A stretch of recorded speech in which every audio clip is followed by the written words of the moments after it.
осы бар ғой, мамандық иесі бар ғой, өзінің мамандығына сәйкес болу керек та. Қоғам қайраткері, бір журнал басқарып отырған, главный редактор мен сияқты болу керек. Енді сексолог дегендер, ой, мама, майысып қалуым керек қой, сексолог дегенде. Мен жанр мен асатын сексолог жоқ. Бір әлем ғой, секси ғой. Қылығы қандай, тәтті, фигурасы қандай. Бұның күйеуін көрсең ғой, о, красавчик. Ең Қазақстанда ең менмін деген күшті жігіт. Күйеуі. Сондықтан да ана бір түрлі сексологпын дегендер бар ғой, эфирге шықпай ақ қойыңыздаршы, адамның көзін ауыртып. Сексолог деген кезде сексуальный, күшті, қылықты сексологтар көргіміз келеді.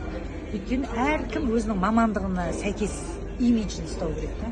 Елорд ханымның имидж бойынша сексологтардан көңілі қалған сияқты ғой, иә? Жоқ, енді 120 килограмм отырып диетологпын десе, қойшы апайда шығып кетесің ғой, сол сияқты нәрселер ғой. Сығырттаған стоматолог отырған сияқты болады ғой, мысалы шында.